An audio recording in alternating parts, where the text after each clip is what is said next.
And we are live. Welcome to Talking Crit.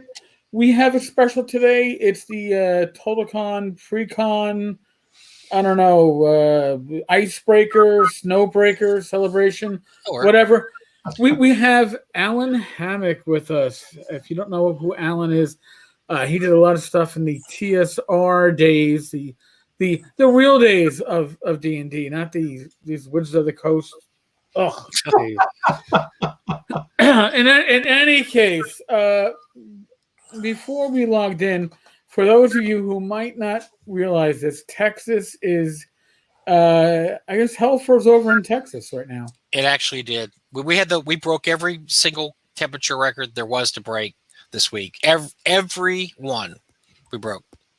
So I'm broadcast. Luckily, I'm broadcast for the warehouse, which still has power and still has internet. We are one of the few houses. I think you and I were talking about this, Eric. We're the few houses with power because we're on the same grid as the police station right behind my house. And so they're not shutting off power to the hospitals or police stations, but every other person I know that lives in the area has had rolling blackouts. Some for as long as 72 hours. So it's crazy. Yeah, it is absolutely nuts here. All the fast food places are out of food. The store shelves are empty. It's nuts, man. I mean, the funny thing is you can't, if your electricity out and you don't have a gas grill, you can't cook food. So when you go in some of these stores, like I went the other day, I thought I'd really like to have a pizza. Well, there was tons of frozen pizzas there because nobody can cook a frozen pizza if their electricity's out. I was like, oh, great idea. But all the dry foods were gone. Anything dry was gone because you can still eat that. But yeah, it's nuts here, but we're persevering, and it's going to be 60 degrees by next week, which is ridiculous. That's Texas for you, though. It's one of my favorite Wizards of the Coast people. Kurt Gould is on. Hi. Kurt. Kurt started. He's been showing up lately. First of all, he dissed us really bad. Then when Skeeter showed up, we guilted him to start to come, watching us more regularly because he was here for Skeeter. But everybody comes for Skeeter. They're afraid not to. So what we're doing this week, after we talked about it earlier, was we're trying to have a lot of the special guests for TotalCon on, because one of the fun parts about going to convention is you get to hang out with the special guests. And you get to hear them tell tales about the old days or just about, gaming in general. And the problem with online conventions, as fun as they are and as necessary as they are in this time of COVID, is you don't get these one-on-one conversations with anybody.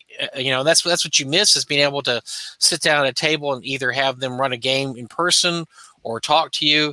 And beer. Hey, we're all loaded up. I broke up my Balcones Blue. I mean, this is a special occasion. If I can help, there we go. The Mike Tenkar's, beer mug. His fake beer of the night. How did you know it was the fake beer of the night? I've got hot water going on. Okay, there we go. No. This stuff is good stuff. Listen, I have fake beer because I forgot to have 7-Eleven deliver me more beer. Oh, they deliver beer there? Well, that's nice. You can have 7-Eleven deliver beer, and they'll deliver up to like 2 12-packs, which is great. But I forgot to have. Angelia just joined us. Hello, Angelia. Yes. Nice to have you here. The key person of the con that we're talking about, TotalCon. We poached your special guest. Sorry. For one we'll give him back.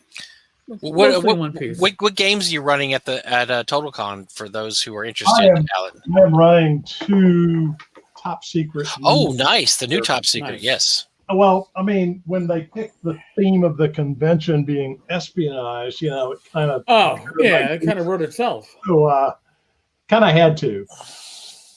So anyway, I'm actually running a couple of adventures, not my own, but they are from New Comet Games. And matter of fact, one of them was the winner of the 3 Castles Award, the Operation Deep Freeze and Operation Thunderclap.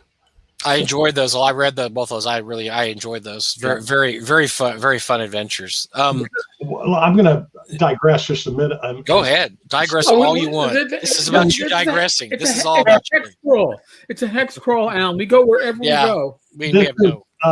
what it reminded me when I was judging, when I was at TSR, one of my earliest duties in 1978 and 79 was to look at submissions, which, as book publishers call it, the slush pile, because there is a lot of slush out there that you have to go through to find, one snowflake or one gem. But I was really surprised at the way that this Operation Thunderclap came in. Rarely had we seen a module where the author paid so much attention to the original rules and the original publisher, and everything was developed, and they had their own art, and it had plot, and it had logical streaming, and so everything was very good on it. So I thought I'd try my hand at wiping out an agent team with it. So. And it's easy to wipe out people in Top Secret, because one of the things I just saw that John said, they recently bought Top Secret First Edition. They made player characters. And Eric and I have touched on this before in our show, but one of the worst games to get D&D players to do was to get them to do a Top Secret game, because they'd all be dead in 5 minutes, because they'd all roll up their characters like, okay, we run up to the door, we kick the door in. Okay, yeah. AK-47 shoots, and you're all everybody's dead. You lost your eye. You can't walk anymore. Whoa, what happened?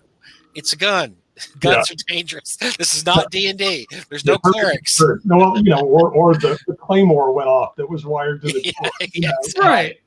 There are things that you have to be a little more circumspect about. Like try never to get shot, but if you do, try to save your fame and fortune points for those critical moments. So Alan, so going back to TSR, you didn't work there a long time. Probably what you're best known for at TSR was C2 Ghost Tower Inverness, which is classic. Everybody pretty much, if you know First Edition D&D, you know that.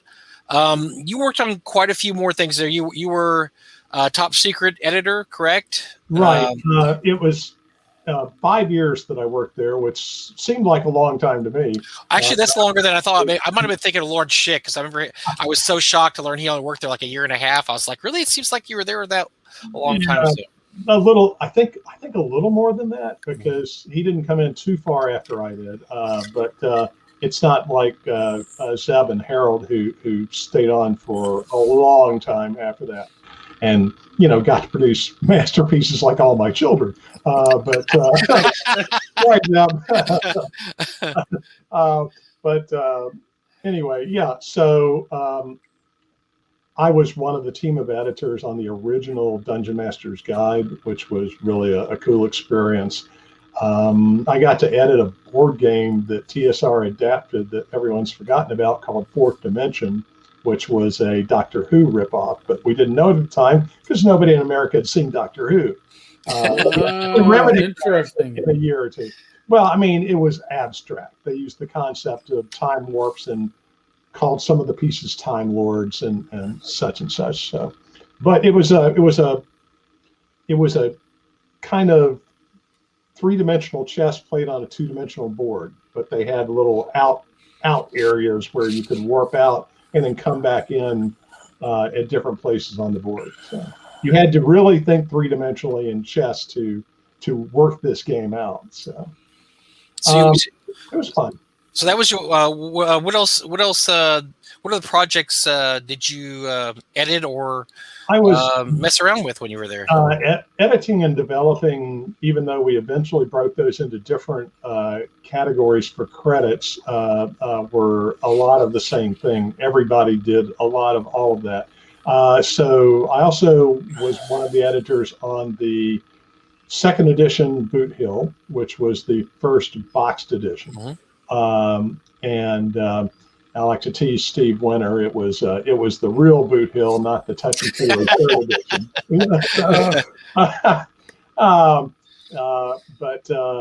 Gosh, many more. I was one of the 4 major editors on the Deities and Demigods, which meant that as each of the editors fleshed out and wrote certain sections, did extra research into some of the areas, because Jim Ward was overwhelmed with the stuff that he had done and the revisions we kept asking him to make. So we had a good deal of input on that. Star Frontiers, Top Secret. I was the editor and developer on. I was just part of the team on Star Frontiers, but that's why the credits only say design team on that, because so many of us, we love science fiction. We wanted it to be perfect, and we all got our fingers in the pie and kind of messed it around a little bit. So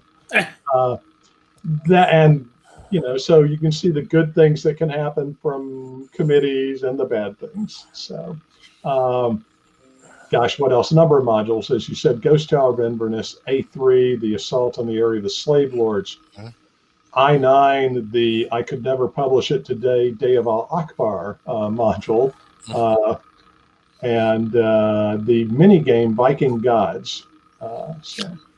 Oh yeah, mini games. I love the old mini games too. Those were now when you had Viking Gods, was that something you had written before, or did you write that when you came to? I wrote that just for TSR. It was entire. I really wanted to do a board game.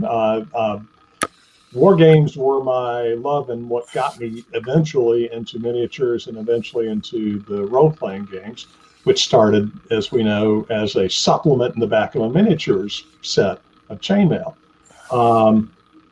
And so I'd wanted to write a war game. The idea for the mini games came along. Tom Wam says, I'll do one. And of course, you don't say no to Tom Wam, and the rest of us, everybody had great ideas. There was Tom's Iceberg games, and they've invaded Pleasantville, and Kevin Hendricks and the Battle of the Alamo, and I said, I know a lot about Norse mythology. I'll write Viking Gods, just the entirety of Ragnarok in one mini game. Yeah, that was a challenge. I love all, the mini games were so cool because I don't think there was a bad mini game. I have all of them. I've played them all except for the Alamo. I don't think I played that one.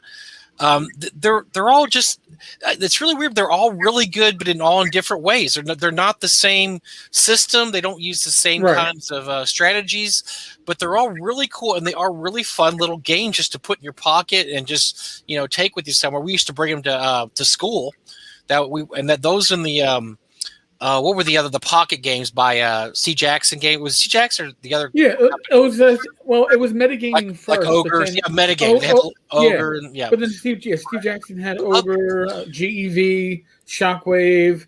TSR was a little better though, because TSR they came in these cool little plastic cases, snap pieces that you could everything up, and it didn't take up much room in your backpack, and it was a lot of fun. Well, the reason the games were different is because none of us talked to each other until the playtesting stage, and we all came out, and all of the major design work, of course, was done by then, and so we literally had that many different minds all working without seeing what the other folks were doing, other than knowing their title, and then we saw what everybody had done and went, this was cool, good selection. Damn. I had a few of the TSR games. I know there was a vampire one that was by TSR. There were a few. The problem is all my mini games at some point got destroyed when my son was young. We get into them, and those little they weren't even cardboard chits. Those little heavy paper chits that you had to cut out yourself. Yeah, all over the place. It was like, all right, well, I am not going to figure out what goes to what. He had fun. I have the remnants of my dungeon board game, and because it was played a lot, the thin pieces and stuff, it suffers. It looks like a well played and well loved game. So, and that's what it should be. That is, and dungeon is great. Like my niece, I think she was 7 when I got her dungeon board game. She was always into Dungeons and Dragons. Never played it, and she loves it. And she only cheated her first 2 or 3 times. Then it became what you really understood is like, I don't need to cheat to do well at this game. There's a way to figure this out. So it's a great introduction to gaming. That's awesome. Yeah. I'll take a quick break again to talk about the convention, TotalCon. is by our lovely friends up in Boston, nearby. And of course, it's virtual this year. So we're all doing our best trying to pitch in, and some of the guests are running games for a charity that they have going, right, which is really the reason that there's a small entry fee. We appreciate everyone who contributes to the charity in that way, for the purpose of getting abused by me in a top secret game. Particularly. I promise I won't kill you in the first 5 minutes. No claymores in the first room. Right. But it's a wonderful convention, and Angelia and Jen and Steve and Ben, all the rest take great care of us, and it's friendly. And I think all of us, the first time that we went, because you've all been, go, this is a great convention, I need to come back. Oh God, yeah. Well, it kills me I've never been. Everybody that I know that's been has had a great time. And last year was the year I was most upset about missing it, because it happened right before COVID, and everybody I knew went last year and they had a great time. And I just kept thinking, man, I have got to go to this next year. And of course, unfortunately, we're doing it online this year. So maybe next year, but this is the one con I haven't been to that I really, really want to attend at some point. And the charity games, it's Doctors Without Borders, wonderful group. The last year TotalCon, the convention people know me because I'm always the guest that badgers them. Hey, I want to play too. I need a badge where I can sign up for events. So I actually got to play with this Bill Webb guy, and he's overrated. That guy's overrated for the first time. A little overrated, but some people like his styles, I guess. So, Well, so that's what's cool, and they have such a great guest list every year because everybody on the Northeast or up the East Coast goes there because it's so close. Oh, yeah. So they get a lot of guys that we don't I don't see when Eric and we all go to Gen Con or Gary Con, or not Gen Con, Gary Con or Game Hole or North Texas. There's even a few people that we don't get out as much North Texas. I mean, although I think we get most of the guest lists from North Texas, or has been in North Texas at one point or another. Well, it makes sense that you're going to draw more strongly from your region. It's more practical for a lot of people to get there, and more practical for a lot of the people who have miniatures and can drive. I have one of my suitcases when I fly is loaded with gaming material, but that's the other has to be closed. You can't take that much gaming material. Right. God bless you, Alan. I can't. I'm carry-on only. Although I do remember my first Gary Con, I wound up sitting next to another gamer, a woman who had, honest to God, a luggage trunk just of the games that she picked up at Gary Con that she had to wait for. I was just like, you got it. I loved it. I mean, TotalCon I can drive to. And I love that. TotalCon is awesome for that. And I forget if it was last year or the year before. I've been to the last two TotalCons.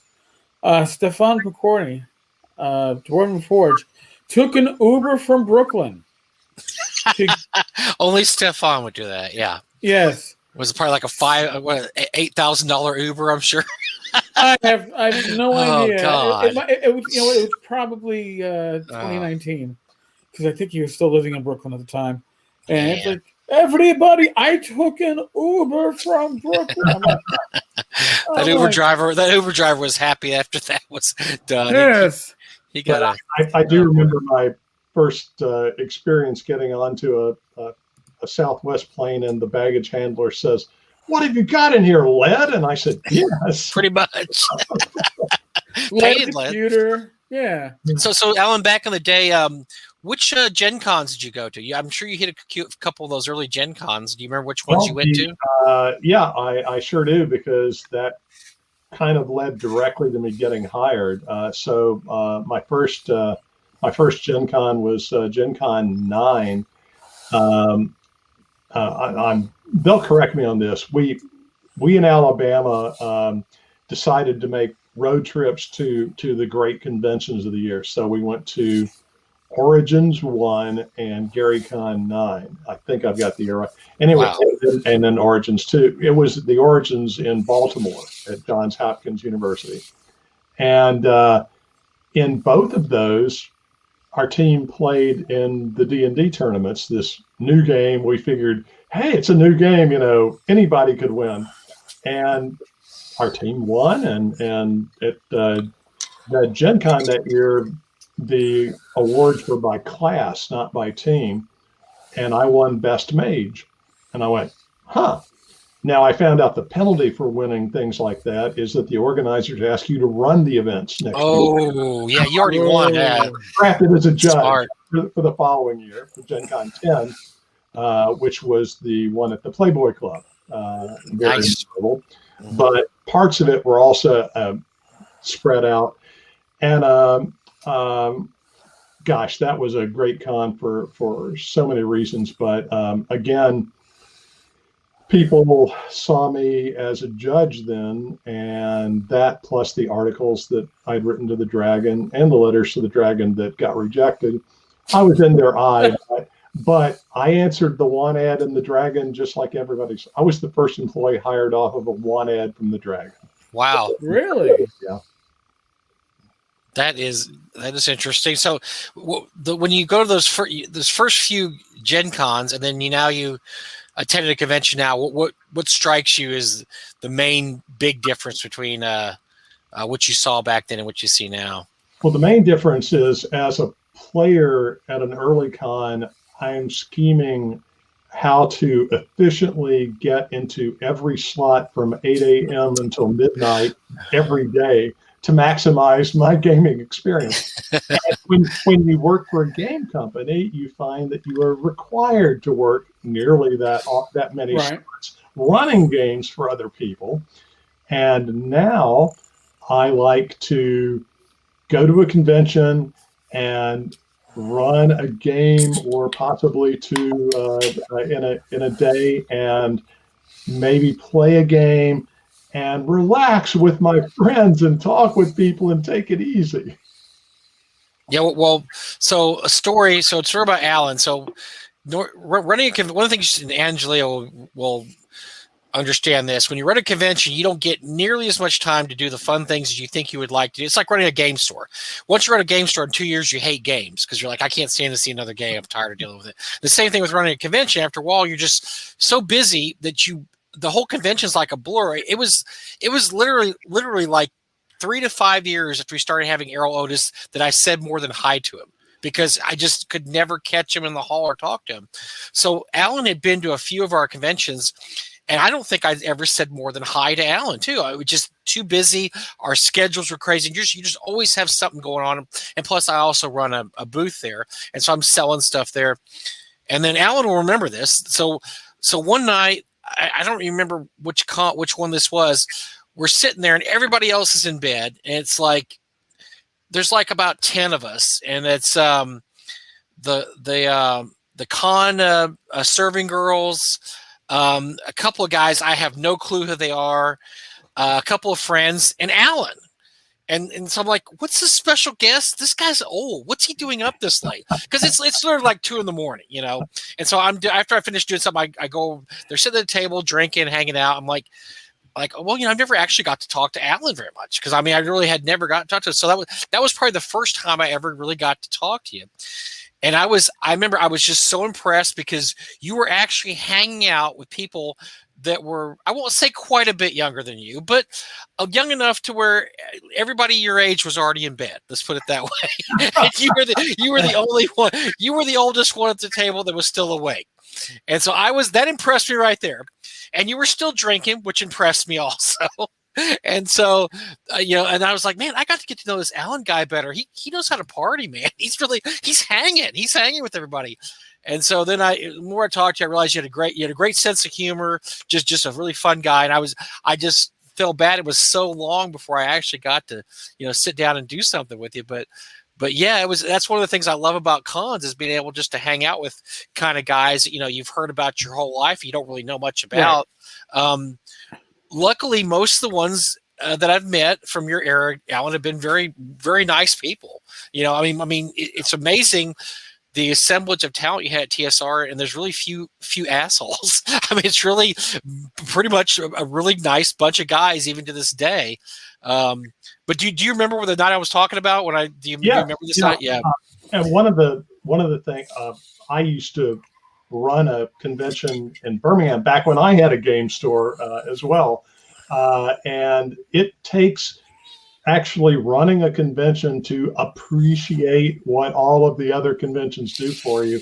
So I make it a point at conventions to try to appreciate the staff and make sure they know that I do appreciate the work they're putting in. And Angelia will know this too. Running a convention it's all about love of the game. You're not making money off this at all. You're not making money. No. It's about just having fun and there's a few fringe benefits. Right now, if I want to talk to Alan, I just get on Facebook and go, "Hey, what's up?" So that's kind of cool that you get to know people. But there is so much work involved, and really so little kickback in terms of what you get out of it, that you just really have to love gaming and love running convention. Love the whole, just setting the whole thing up, and then you get there and everybody's having fun at your convention, and that's really what keeps you, gets you all excited, is that these guys are having fun at the convention that I helped set up, and that's really what keeps you going more than anything else. Right. And the chance to experience new things, new games and things. There was a time when I was first starting, I joined TSR in 1978. At that point, we were about to lose the capability. But before that, as a gamer, I had been able to keep up with the entire gaming hobby. The schedule of releases for Avalon Hill and SPI were regular enough and uncommon enough that everybody who was in the hobby could see everything that was coming out in a year. And we were just around 77, 78, beginning to see the explosion of other companies. Game Designers Workshop and SPI had been around for a while. And my goodness, it became literally impossible at that point to say, yes, I have played and can intelligently converse about every game in the hobby. And now it's amazingly wide. And my point is that at conventions, one of the things I do try to do every con is to try to play at least one new game that I haven't played before, that rules. Right. So like to experience that. And if you're going to do it, that's the place to do it. The people expect new players at their convention games. And North Texas is where I got to play test the new Top Secret with Merle Rasmussen, and it was. Oh, he's one of the rude guys you were talking about, Eric. Oh yeah, well, we all know this is the perfect gentleman. Yes. Oh, yeah. You want to write down the name of the assholes on here? No, I'm just kidding. Would never do that. Would never do that. Get to you, so. Never do that. No, I don't want to get in trouble.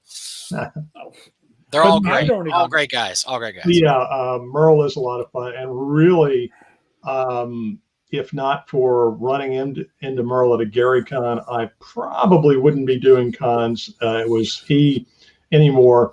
I'd saved up my money to go to that one to see a bunch of old friends, Mike Carr and some of the others, and he was having drinks with or talking to this guy who had this wacky idea about a new TSR and doing a new version of Top Secret, and Merle wanted me to be in on it and team up again with him, and I enjoyed the heck out of working with Merle the first time, and so I agreed to that.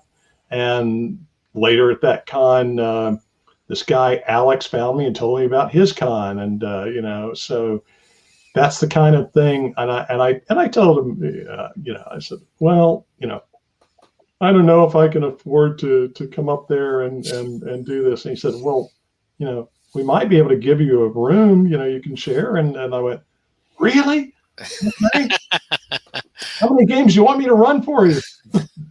Well, in North Texas, Doug does say, Doug probably did you just get a phone call like, hey, this is a guy, Doug? And because he will just cold call people. I think he cold called Errol, which probably was a hilarious conversation because Errol does not like strangers calling him. So that was probably a hilarious phone call. But so did Doug just cold call you for North Texas, or? I believe that Bill Meinhardt had come to Gamehole or to GaryCon and was showing me all of the stuff that he had collected of mine, and he said, "There's this convention down in Texas that you really ought to try." And I said, if you get the organizers to invite me, I'll certainly see if we can work it in. And as soon as he did, I went, yes, I'll work it in. That sounds great. Well, by the way, and I don't know if I'm breaking news to you, but you are invited as a special guest to the con this year. Doug and I talked the other day, and he was like, well, of course, Doug Allen's a special guest. Because I said, well, we haven't talked to you about it. He goes, Allen's always a special guest. Yes, he's a special guest. Tell him he's a special guest. Okay, he's a special guest. So if you want to come, we'll have you down. So hey, breaking news on Talking Crit. Yes, if you had your shots. I've had my first of 2 shots, and all right, good deal for the follow up. So yes, I'm in that age group. So. That's okay. We'd love to have you down this year. Hopefully, you can make it to North Texas this year. We're planning on having a con, and yeah, that sounds like great fun. Yes, I would love to be there. Well, another reason for me to show up. I get my. I'm in the health category. I get my shot next Tuesday. I'm in that health category. I click off a couple of check boxes on the list. So thank you for 2020 for being a crappy year, but then again, hey, we're getting a bunch of questions for Alan. Yeah, let's get Alan to answer some of these questions. Like serious questions. Yes. So from Shadsar, and Shadsar's he's a regular with us. Going from 70s to now, do you feel board games or RPGs have changed in a way that you don't recognize them anymore in regards to what they offer? Like, are some driven in a direction that no longer resembles how games would have been played at the earlier conventions of yesteryear, or is the atmosphere the same amount of craziness, and that cons don't seem any different after 40 years? I would. Board games are a lot more. There are many more of them that are open to beginners and teachable to people of any background. You don't have to be. The old Avalon Hill War Games, if you played Avalon Hill War Games and SPI War Games, you could pick up another one fairly quickly and maybe play that at a convention. If you did not, it was going to teach a new person an hour and a half just to teach about hex movement and zone of control and concepts like that. Nowadays, and I love this, I've also, my time scale has gotten to where I appreciate games that finish in 4 hours or less. I'm not interested often in games that last 12 to 18 hours or yep. Like some of my friends who play World in Flames, the World War II game, which lasts longer than the war itself. Oh God. But I'm not into that anymore.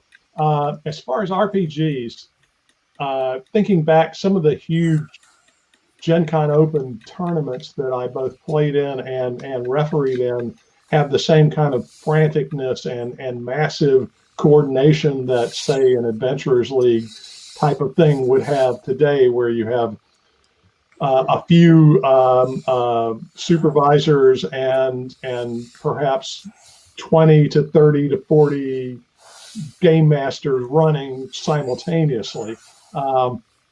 That's pretty massive.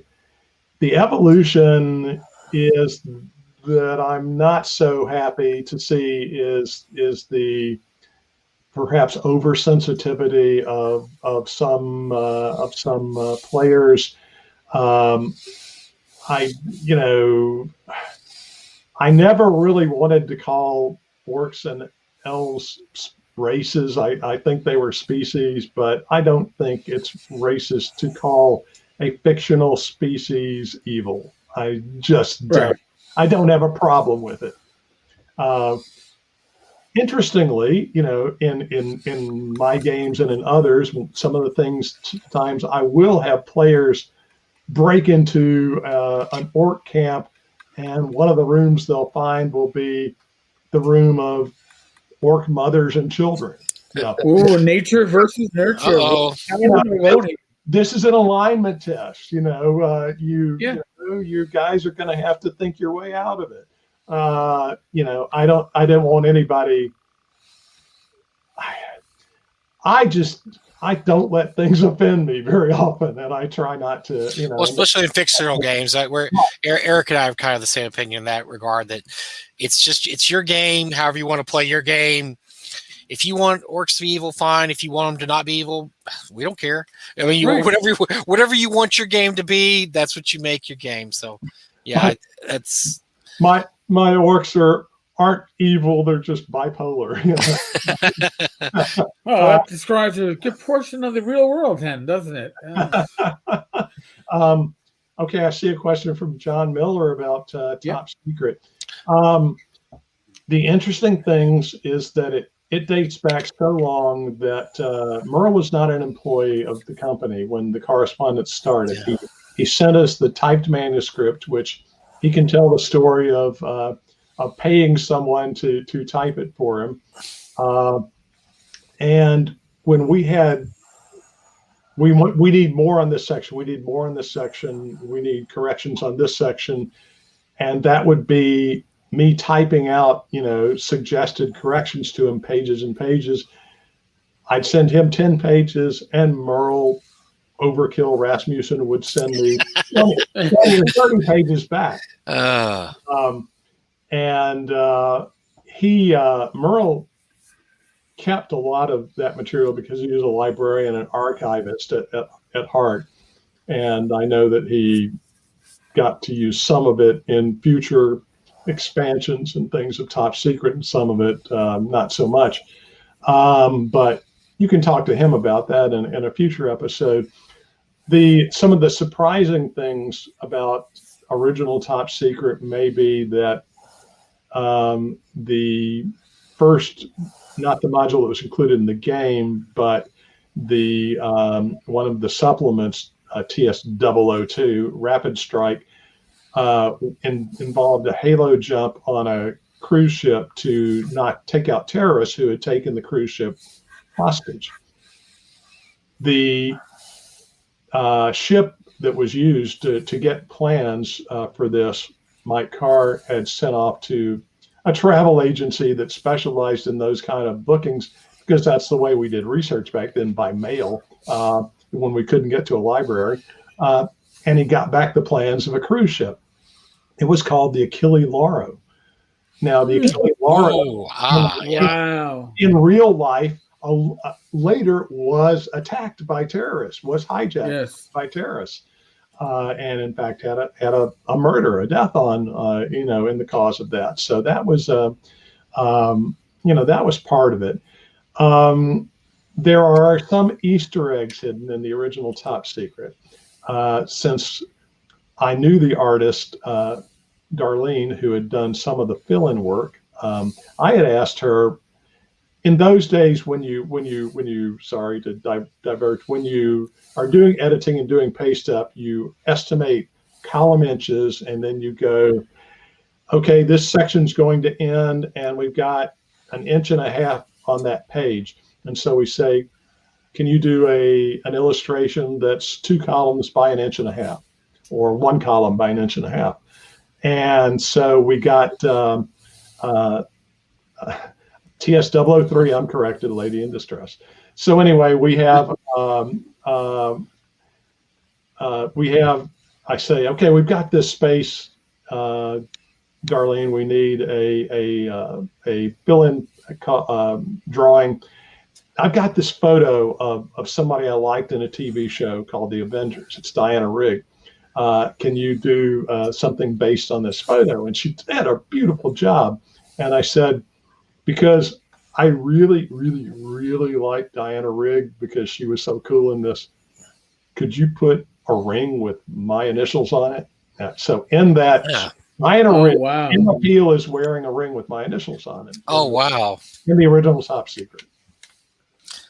Did not know this. So hidden facts. Yes. Yeah. There were other Easter eggs. I mean, Sutherland was known for Dave Sutherland, the primary staff artist, as in the only one who showed up to work every day for a long time when I was hired in 1978, because Dave Trampier would wander in when he wanted to, pretty much. And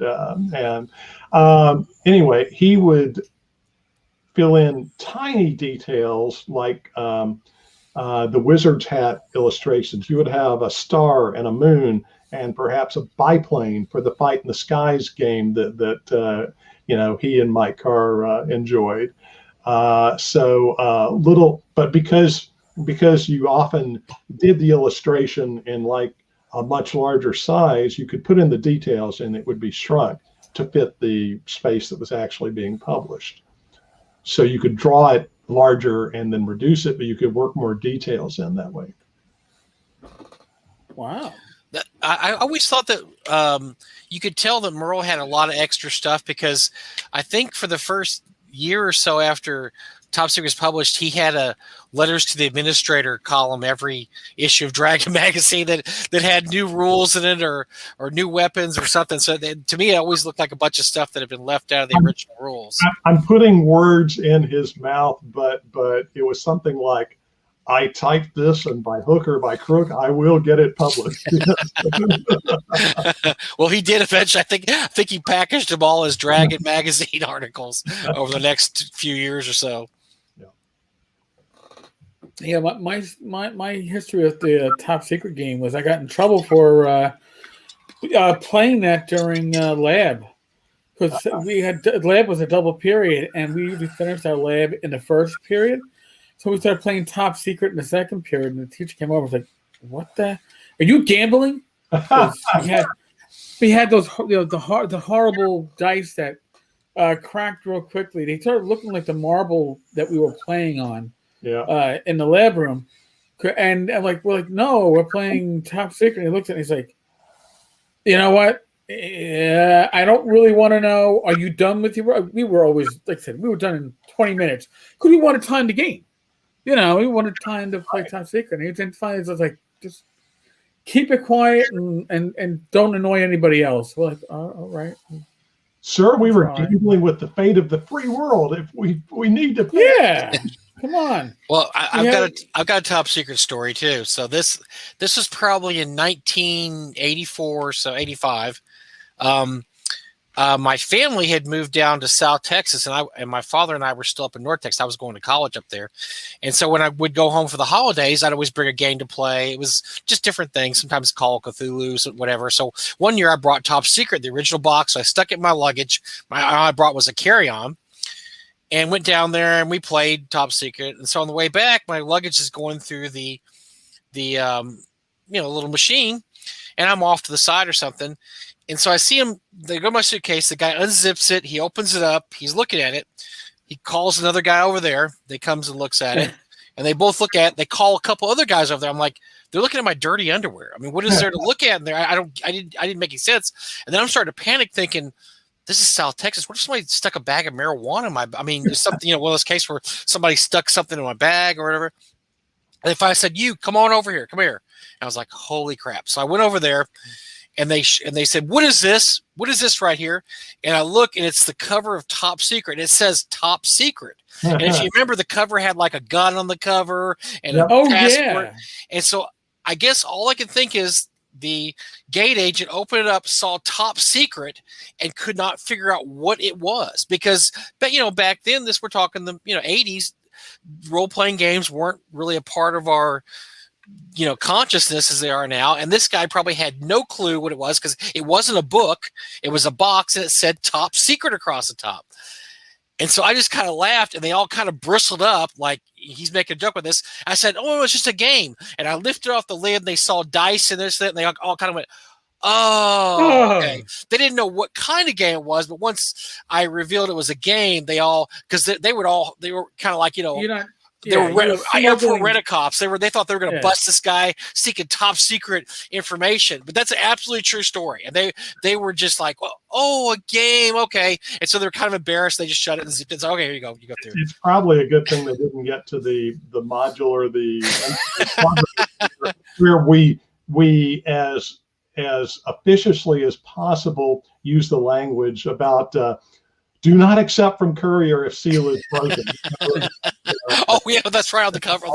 No, but that was my top secret story where I was. And the funny thing is, Alan, I have heard variations of that story over the years. I know my story is true, so not doubting any of my fellow gamers, that must have happened more than once. Where I've heard the story where somebody said that they were looking through luggage and they saw the top secret game. So it happened to other people also, where people saw the game and mistook the logo top secret for this is something top secret, this guy's luggage. So that or they're copying my story. I don't know, because my luggage has only been opened, including my carry-on luggage, only for my dice bag. Apparently it shows up odd, all these shapes show up very strange in there, and they like to figure that out.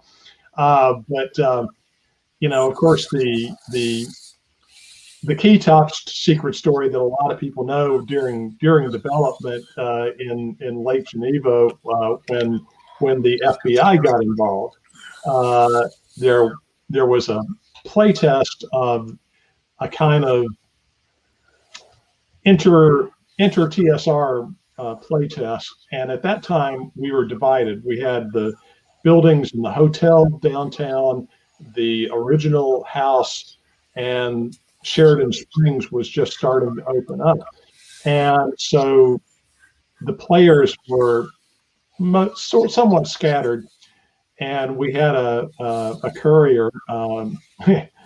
Brian Bloom was the administrator of the game, and he would come down and pick up orders that we would write out and take them to his desk and figure out where, and these were all very general things, and then he would figure out which conflicted, which interacted, and which generated something interesting. I was the head of the Russian, or co-head of, I was at least the head of KGB. And there was a particular non-player character called Mr. Weatherby that had gotten under the Russian skin for a while. And so, being the typical KGB of the Cold War, I said, we need to have him eliminated. And so I sent orders to my Syrian proxy to, remove this troublesome, man. And somehow my order got dropped by Brian. I'm fairly sure it was by Brian, on the streets of Lake Geneva. Oh boy! Somebody picked it up, was sure that there was a Russian spy band operating out of the country, and reported it to the FBI. To their credit, I don't think they were ever seriously thought, that there was a Russian spy band in Lake Geneva. But doing due diligence, which they're supposed to do, they did send a few people to TSR. We showed them the game in development and all that. And it was very exciting. Wasn't quite as bad as when the FBI shut down Steve Jackson games. Oh, that's right. Yeah. Was that the Cyberpunk game that they just completely shut it down because they were sure they were trying to do something really nefarious there? So not quite as bad as that. Well, Steve was always one step ahead. If you got a game like Cyberpunk, you figured out how to hide the stuff before the authorities get there. John Miller has a question for you, Alan. Merle Rasmussen created a flowchart for play of Top Secret that was cut from the published version. Was this flowchart cut for space or because of design reasons? And apparently, the flowchart is even mentioned by John Peterson in his new book, The Elusive Shift, as an example of story-based design. Yeah, I've actually seen a few scans of those relevant pages, and there's nothing like Peterson for getting into the details of something. He's a great historian. The flowchart was cut because it took up too much space. And we thought that it was not open-ended enough. We thought that by putting a flowchart like that, again, we're talking 1978, not everybody is as aware of computers and the way programming works as they are now. It's a different world. We thought that it would confuse some people into thinking these were the only options that you have. It's like giving someone the introductory module to Dungeons and Dragons, but not telling them how to create their own adventures. It would be we thought that it might dead end for some people, but also publishing space was at a premium in those days. You had to do the way offset printing was set up. You tried to do in multiples of 32 pages, and so a 64-page booklet is a double 32. This 32 can be, the sheets that were printed, folded and folded again, and cut appropriately, and then stapled. But so your space limitation is very tight. His chart would have taken up 3/4 of a page to a full page, and we just didn't have the room. We thought there were other things other goodness that needed to be explored. That makes sense. And I'll tell you what's interesting. You mentioned that, and I'll tell you something. I don't know if a lot of people remember this from the early days, but when D&D was coming out, if you didn't live in Lake Geneva or the Midwest, you had no idea what it was. We were from Texas. We didn't have conventions where they played D&D. So when we would write D&D modules, the first ones we'd write, they looked exactly like B1, Search for the Unknown, B2, Caves of Chaos, S1, Tomb of Horrors, because that's the only examples we have. So I think you're correct. I think that would have stifled design because everything would have tried to look like everything else. You wouldn't have had a lot of varied items because that's what everybody would do. And not only that, you would go to game clubs where people would be running their own games back in the day, and everybody else's adventures there all look like B1 also, and they all look like T1 Village of Hamlet because that's what they had to go by, and they'd look at that and they'd pretty much make a copy of that. Nowadays, it's so amazing. And Eric and I talk about this a lot. Just the fact that we don't have a lot of common touchstones in gaming like we did back then. Because back then, if you went to a convention, say in 84, 85, you could have a whole thing. You go, hey, how'd your group do in S1 Tomb of Horrors? And everybody there had played it. They all had played it, right, and they all had a story. Or T1, hey, would you go to T1 Village of Hamlet? Did you rob all the villagers and kill them all? They'd all know that. Nowadays, you don't have those touchstones. There's so much material available that I see some of the stuff I see now is very imaginative. I don't see a lot of stuff that copies or apes a lot of the older material just because there's so much more out there in terms of being inspirational. There's so much more inspiration out there than there was at the time. Yeah, and the people that have seen my campaign world go, hey, those names look awfully familiar. Well, of course they do. They're from the fantasy series that I was reading.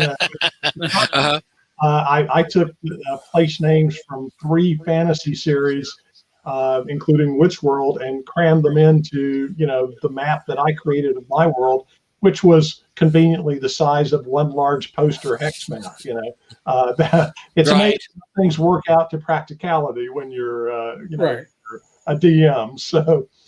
Like the size of one level of dungeon is one graph piece. We used to always, that was one thing when we were kids. We used to always talk about, especially when we ended up finally getting T1 through 4 Temple of Elemental Evil, a friend of mine had the famous quote to this day we still give him a hard time about, was that did Frank only have one sheet of graph paper for every level? Because that dungeon fills up an entire piece of graph paper perfectly. And so we always used to give Frank a hard time about that. Like, you just had one sheet of graph paper and you had to fill up the entire sheet, and that's what you did for every level of that dungeon. Well, believe it or not, as a high school student, graph paper wasn't cheap either. Right. I was gonna say that. I mean, with us, you filled in almost every box on that sheet of graph paper when you were designing your own dungeons because it wasn't cheap. You got a book of graph paper, and now maybe that was if your allowance was a couple of bucks, that might have been half your allowance to get a new book of it. And the DM had to have graph paper, and the players had to have graph paper. So every adventure was using up at least 2 sheets. So when I went to university and was working on my chemistry degree, I discovered that I had to have compressed logarithmic type graph paper for some of the work that I was doing in chemistry, and I hit upon the idea of having dungeons that were I wasn't the only one, but when I first introduced multiple page dungeons that were one level, that in essence they had to take their sheets of paper that they were mapping on and try to figure out how they piecemeal went together like this. And of course, I would throw in rotating rooms and sloping passages. So we had, I mean, in the original games, getting out you could die from getting into a dungeon and not getting out, just not finding the way out. So these are things that in today's world, game doesn't happen quite so often. They treat you a bit more kindly. Not only that, you've got the graph paper that's like this big now, so you can you got mega dungeons out the wazoo because you've really got a lot of place to draw them now. But the cute thing was because we had my players were clever. If they saw me turn a page behind a screen, they'd go, okay, we're going to maybe a different level or going off here. But if I'm using the logarithmic paper, I'll have them map to the edge and I say, no, keep going. But he didn't turn a page, and that confused them because they had gotten used to thinking, okay, I can tell by the end of the sheet that we are near the end of this. Yeah, they were metagaming. They were taking your real world actions and how does that translate to the game? I mean, I'm not even sure some of it was conscious. No, I'm sure it wasn't. But it's learned. Sure. Al, William has a question for you. The Top Secret Handbook has drawings of what looks to be the Mad Merc floating island. Did he get bumped out for as the first mission by? I'm going to try to get this right. My German sucks. Sprechen. All right. Sprechen Haltenstelle. My German teacher used the Bavarian accent, so I say "ich" instead of "it." Yeah, that was the whole thing in college. Is it Hochdeutsch? It's like, oh, jeez. Exactly. No.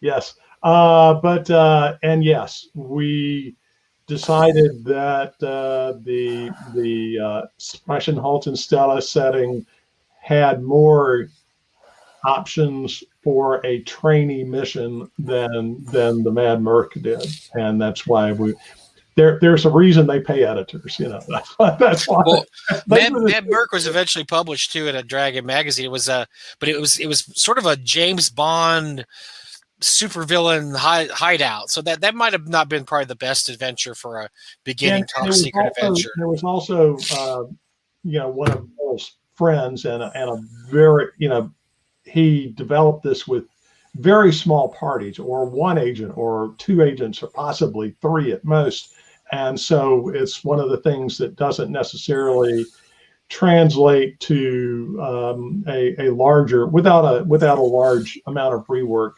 And we had a publication date we were shooting for by then, so we had to make it the best we could in the time that we had.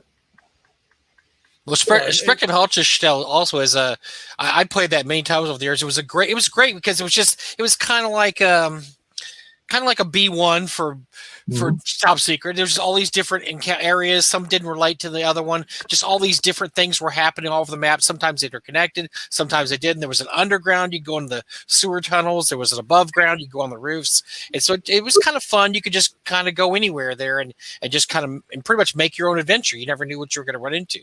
I link Sprechen, I'll just sell it to the new Top Secret New World Order in that I think, re-emphasized the tradecraft operations, the skills that you have to do, like being able to pass dead drops and assess an asset if you're thinking about turning them and things like that.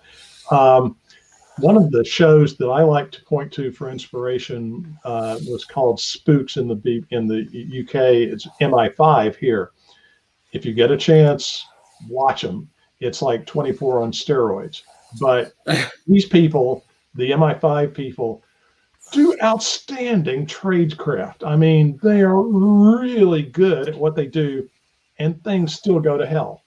I mean, that's real life, because we know what real life does to your plans, to battle against. So I enjoy that. Well, we didn't have. Well, I'm trying to think of some U.S. shows. I know Man from U.N.C.L.E. was obviously kind of influenced, but one of the things we used to do when we played Top Secret was we had a very Mission Impossible aspect when I would write adventures, and that all the players had a stable of adventures, and I'd say, okay, here's what you're going to do. Which one of your guys you choose? So one guy, I'm going to choose the disguise guy. I'm going to choose this, that, but it would be based on what the adventure was. So I kind of came at it more of a Mission Impossible viewpoint. Was there what were the big influences you think of Top Secret in terms of television, movies? Yeah, and Merle, emphasizes that he in both versions of the game, the archetypes are important, and I still reckon, if you have a party of all shooters, you're not going to do as well as if you have somebody who's a hacker and somebody who's a face. For talking with people, I mean, everybody gets to do some shooting, but you got to need some people to do that part too in most teams. So you do need to do the Mission Impossible sort of assembling the team, kind of thing. Of course, I was a huge fan of that. And the Man from U.N.C.L.E. was a great influence. The James Bond movies, the Our Man Flint movies were awesome. Most of them were trying to have fun with it. Mission Impossible played it straight, but I loved whenever they were going to the People's Republic of Sokovia or whatever Balkan fictitious, nation they were going to, and that incredibly versatile actor Martin Landau could speak Sokovian, whatever. Well, you gotta always speak Sokovian. Well, I think one time the Mission Impossible, it might have been one of the Sokovian ones. I mean, I don't know what the country was either, but they were a circus. They were big people in a circus, and they had one guy was a strong man. They had I don't know. Peter Lupus's role. I mean, he was Peter Lupus. His photograph was holding the waist up. He was the circus man. So he finally said, "Can I please get a show where I get to do what I'm good at?" He was the underrated part of the team. He was Lupus character. Well, of course, my engineering aptitude, I was always a fan of Barney, the most overworked and underappreciated. Whenever they needed something, it's like, Barney, could you make us a 3-pronged satellite dish that doesn't It's like, yeah, he looks around the room, he finds he's working on this. And can you wiggle into this 18-inch ventilation shaft to operate the remote while you're doing that? Yes, now, actually, Alan, did you ever see the Mission Impossible reboot, which I thought was really good? I think it was in the 90s. And he played the same character, another actor played his son, if I believe. Right, his son was on there. I did see that. Yeah, that was actually pretty good. I liked the reboot quite a bit. I don't even know if you can even find that anymore. I don't think it lasted a season. Short-lived. But no, give MI5 a shot. If I will you check that out. Adrenaline, type shows, and it's also one of these shows that pre Game of Thrones was not afraid to have somebody, featured on the headline credits and offed in the first 2 minutes of the show, so they could kill a character that you liked, instantly. So wow. And that makes it special and makes the series realistic. Now, my question is, can you find the originals on demand anywhere? I think that you can start getting them. It might be BritBox. Okay. Has some. It's hard for me to keep up which is on which streaming service now, because some of the seasons might be some places and some of them. Yeah, it becomes weird how the licensing happens. Yeah. So BritBox or Acorn, if it's not one, it's probably the other. Well, I'm surprised to find out that the Mission Impossible reboot lasted 2 seasons, 35 entire episodes. I can't remember. I don't think I saw them all. I'm gonna have to look for this DVD. It came out in 88, 89. It also starred Peter Graves, and he came back in Israel. So I'm going to have to look for this. Phil Morris was there as Barney, and so I think I'm going to have to look for that DVD. I want to see that again. Now, being in '88, it's as dated as anything probably 30 years old is going to be, but it should be fun to rewatch that. Right. I'm going to give you this calculator size thing that can do. Yeah. Could you fix this computer and it's as big as a briefcase over here, a large briefcase. A magnetic tape spinning. Do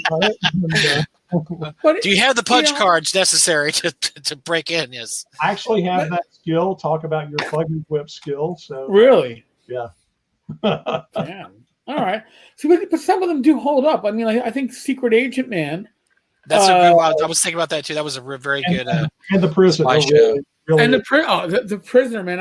I binge watched that back in I think last January. I was up to like 3 o'clock at night, like 2 nights in a row, going, I can't stop watching. I can't stop watching. It's like it was trippy. And then I went back and started catching Secret Agent Man, and I was like, you can see it's the same character moved on. I was like, wow, this is really and Secret Agent Man, it's some really good plot lines, really good storylines. If you're watching Secret Agent Man, go ahead and watch the Avengers. The Avengers is great too. The original Avengers, really good. Yeah, Mrs. Peel and Steed, or even before that, his partner was Kathy Gale, who later became known as Pussy Galore. Yes. And so she's actually the one that invented the, kick-ass leather catsuit kind of sidekick woman. They were very ahead of their time in women's lib. Excellent models. For females, but I enjoyed it for the humor. I mean, that was a show that could, get you laughing. We all watched Get Smart too, the original. Oh, yeah. Oh now, my God. Now we're not going to take a lot of stuff directly, but the hilarious thing, my son, who does run us through new Top Secret, talks about our shoe phones, because even though there's an earpiece in here, the body of it's in the shoe. Yeah, when I was an active sergeant, and I had to discuss topics that might be, I don't know, delicate topics, I would always tell my staff, a bunch of detectives, and say, "Listen, I'm lowering the cone of silence." And everybody knew what it was except for my one detective. She was born in Haiti, and she's like, "Sarge, the cone of silence?" And then another was like, hey, you don't know Get Smart. Listen, basically whatever's said in this room then you have stays in this room. Yeah. Nobody hears. Yeah. The whole thing. they're silent. Yeah. But I was like, yeah, it's like, oh, okay, now I understand. She's like, what's that? It's from Get Smart, and you couldn't find it for years. I actually have a, oh my God, I guess from eBay, probably like at least 20 years ago, a bootleg, dare I say it, a bootleg copy of the Get Smart series that was aired on Canadian television, and then somebody ripped it off the TV and burned it onto CDRs. Is this before they had DVDs, or what the hell were you doing? Good Lord. Yeah, so I don't even think my Xbox would play it. On a podcast to having any bootleg copies of anything. But listen, it just appeared one day. I don't know exactly what happened. But the cone of silence was funny because you could see the edge of it, and there was nothing under, I mean, obviously the sound doesn't stop at the edge. Well, we can't go all the way down, Chief, because then we couldn't breathe. Oh goodness. So yeah, lots of lots of wonderful shows to give us inspiration on that. And even today, I mean, if I read or listen to an audiobook, Tom Clancy or something, I'll be taking notes for a future mission for that I'll inflict on our players. Now, you after you left, what year did you leave TSR, Alan? I was there at TSR from 1978 until 1983. So big chunk a big chunk was between there and probably doing cons. What did you do in that in between period? I went back to I wrote a little freelance for Mayfair. Got one product started at least, but then I decided if I was going to be unemployed, I was going to be unemployed somewhere warm. I moved back and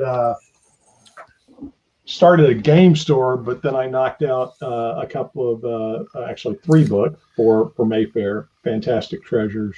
And those are actually really good books. I absolutely forgot you named Fantastic Treasures too. Yeah, they used clever marketing. I thought they got Boris Vallejo Boris covers for beautiful art, and what they were magic items that your players don't know and haven't memorized. So because that was a real problem. I mean, there's you were talking about metagaming. Even with the advent of the DMG and the Monster Manual and Monster Manual 2 and the Fiend Folio, you're still at a point where people would go, oh, that is a Death Knight and its weakness is da-da-da, da-da-da, da-da-da. And they go, that's a magic sword. Well, let's see it, pick it up and see if it turns into, I go, flame on, nothing happens. I go, fly, dance, and nothing happens. And I go, you pick up one of my swords, you don't know what's going to happen. They're taken from mythology. And the cool thing about weapons that belong to gods or belong to heroes in mythology is that they're going to want them back. Yeah. You found their sword or their hammer. What are you doing with my hammer? Says Thor. So that should provide some interesting role-playing experiences. So what did you? So did you ever have to go back to the real world and get a real world job? I thought we'd say yes. Running, or were you just running a game and bookstore is pretty darn real. It is. It really is. You find that you have less time to read. You have less time to play games. Because you're running the Lincoln store. I tried the convention route for a while where we would pack up stuff in a van and drive to local conventions and sell in a booth for 3 or 4 days. And that will wear you out over a season or 2. Oh, as you guys both well know. It's a young man's game. I will. It really is. It is. Yep. And after that, when I decided that wasn't going to help put our kids through college, I went to selling computers because I had worked with computers, as I said, back in the key punch and paper tape days, as a summer job at the university downtown. I didn't really have a lot of summers as a kid. I was working most summers, but anyway, I got hired as a store that sold both Macs and PCs during the day, because that was possible back then. Tells you how long ago it was. Back in 1983, 84. From that became the manager of information systems for a company and took over all their IT stuff. And that was a company that made explosives for coal miners. It was a okay. It was a lot of fun. After that, went through a couple of jobs and decided that I wanted a job where the odds of, a layoff like what happened at TSR would be minimized. And so I got into county government using my chemistry degree at a wastewater treatment laboratory, where we analyze the stuff from the sewers to make sure, the sewer treatment plants, to make sure that they're doing their job before it's sent back into the rivers. And I was there a full year before they said, hey, you know more about computers than the guy we got doing computers.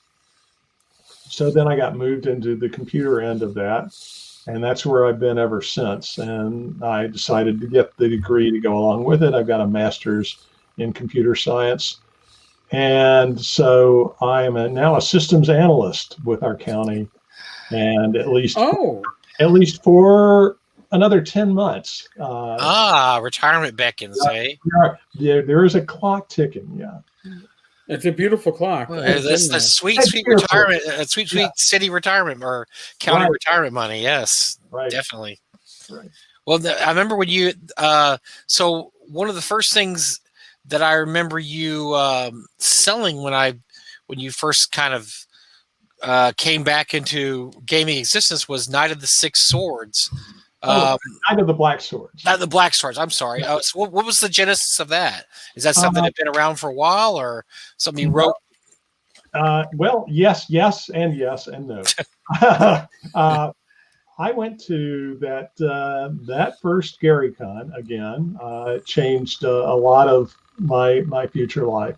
When I went into the dealer's room, I went around and talked to people. I mean, I knew some of them I knew Lou Zaki from back when I was going to Gen Cons, And then when I got into the game business, I used him as an initial distributor.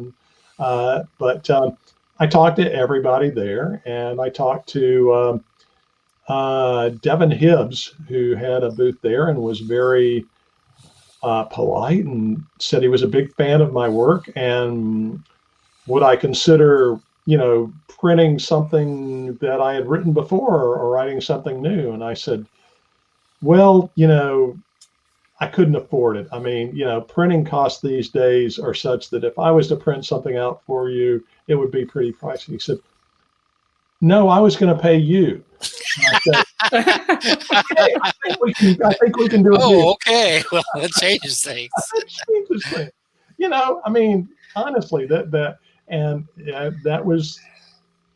was a con trip where I basically got 2 offers of work for something that I hadn't done in a long time. And so it was great. So Knight of the Black Swords came to mind. He said, can we just redo something that you already did that didn't get published? I did write a module for a convention. The first convention that had me as a guest after I left TSR was CoastCon in Biloxi. And I wrote a game tournament for them. And I did something with that, to my knowledge, hadn't been done before. Of course, it could have, who knows, but I decided to have the party be lawful evil. Almost a lot of parties in my past experience have been lawful good, and then later they branched into various things of neutral and the flavors of good. I said, yeah, you're being generous. Do you know? Do you know I'm a generous DM? I know. All my surviving players will tell you that. Lawful evil was an interesting category to me because, as I had it explained to me one time, lawful evil characters like vampires will always keep their word. You just don't want them to. And so I said, that would be a great party to get together. And so, somewhat like fortuitously, as if Mike didn't know, the Mission Impossible show that we were talking about, I said, what if there was an evil impossible missions force where there was a facilitator who selected various evil individuals, threw them together for specific missions because their talents were suited for it, and sent them on something. And so I had this party group that did not particularly care for each other in the backstories, but had to work together because they were lawful evil, and also because they owed a debt of obligation to a higher, or shall I say lower power. And I took them on a kind of joyride through some of the planes of hell. And the way that has been taken to by players really amuses me.